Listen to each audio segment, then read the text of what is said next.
Hi, pwede po next URPay to bank account naman. Salamat po. Shoutout po sa inyo, kabayan.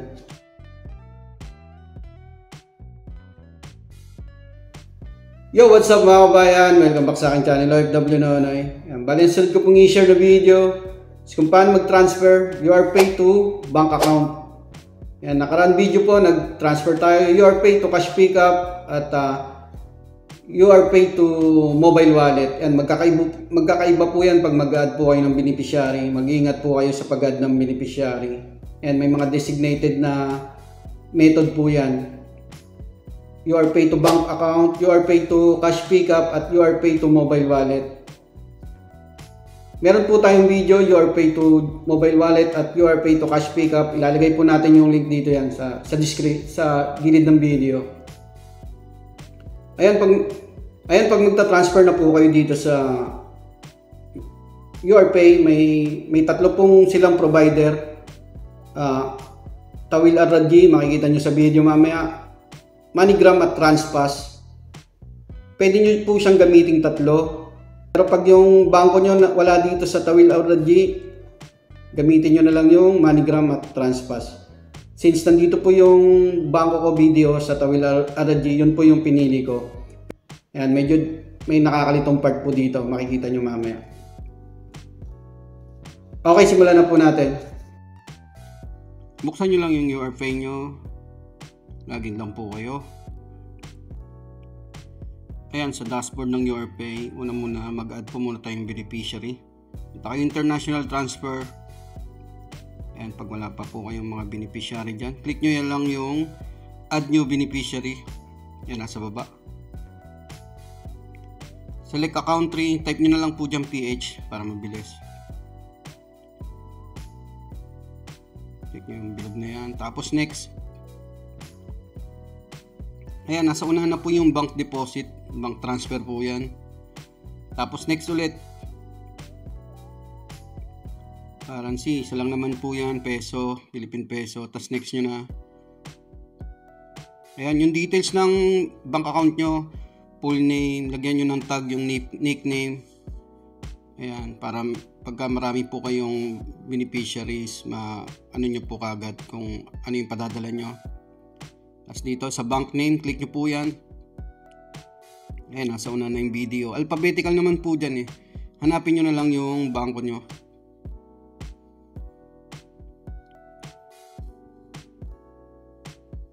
Ayan, balik tayo sa unahan. Video po yung bangko ko. Tapos account number. Lagay nyo lang dyan. Siguraduhin nyo pong tama lahat ng details nyo. Spelling ng beneficiary details, yung pangalan, yan. Saka bank account number.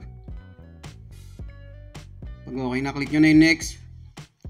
Confirm nyo. Tapos relationship, sarili ko pong account kaya self. Next nyo lang. Ayan, summary. Double check nyo ulit bago nyo siya i-confirm. Baka meron pong mga maling details. Pag okay naman na lahat, confirm. Magsisend ng OTP ang URPay. Pagkatapos niyan, tatawag rin po yan. Allow nyo lang yan. Ayan, tatawag na po. Sundan nyo lang instruction para sa approval ng activation ng beneficiary nyo. You've requested to activate a beneficiary. To activate, press 1. To cancel, press 2. The beneficiary has been activated successfully. Thank you for choosing URPay. Yan, pwede nyo na pong i-close yan. Balik na po tayo sa homepage muna natin. Add muna tayo ng money. Click nyo yung add money. Tapos bank card. Yan, mas mabilis po pag mag-add ng ATM. Real time po ma-add nyo kagad. Click nyo yung ATM nyo. Pag wala pa, click nyo lang yung add new card. Tapos next. Yan, amount 150 Saudi Riyal. Tapos next, yung CVV, yung sa likod po ng ATM nyo po yan, yung tatlong number at parang security code din. Enter nyo lang dyan. Tapos confirm nyo. Mag-send ng OTP yung bangko nyo. Lagay nyo lang dyan. Tapos click nyo yung blue for confirmation. Dito po medyo matagal dito. Ito yung concern ko sa URPay. Matagal sila dyan sa pag-loading. Huwag nyo pong ibabak yan para hindi magka-problema. Ayan. Dagdag na. Click nyo na yung done. Nag-reflect na po kagad yan. Gawin naman natin, i-check na natin yung beneficiaryng padadalan natin. Balik tayo sa international transfer. Tapos yung account na padadalan nyo dito yun sa myself. Nakaseparate po kasi ang beneficiary dyan yan. Kasi ito yung huling dinagdag ko. Double check nyo po muna. Balik tayo. Click nyo yung view details. Ayan. Tapos manage beneficiary. Ayan, para sigurado kung ano po yung padadala nyo. Check nyo po muna. Para hindi kayo malito. Tapos click nyo na yung pangalan. Lagay nyo na yung amount yung padadala. 150 Saudi Riyal. Tapos click nyo na yung next. Tapos dito po sa part na to, may tatlo pong provider dito. Huwag po kayong malilito dyan. Ayan, kasama yung BAT saka yung ito yung Tawil Al-Rajhi. Pag bank transfer yan po ginagamit ko. Yan, pag hindi kasama yung charge, i-toggle nyo lang yan. Yan, 2,106. Yan yung makukuha sa peso. Andyan din po yung charge. 15 Saudi Riyal. Total. Tapos itong nasa bandalawa, yan, MoneyGram at saka Transpass po yan. Pagka mga mobile wallet, GCash or ano, dyan po nyo gagamitin. Pag okay na, click nyo na yung next. Ito yung ano sa bank. Kailangan nandyan din yung bankong padadala nyo sa Tawil Al-Rajhi. Pag wala po dyan, piliin nyo na lang yung MoneyGram or Transpass. So, andyan yung BDO. Click ko lang yung next. Account number po ulit.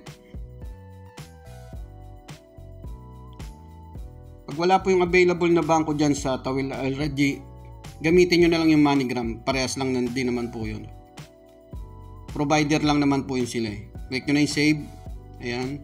The beneficiary has been updated.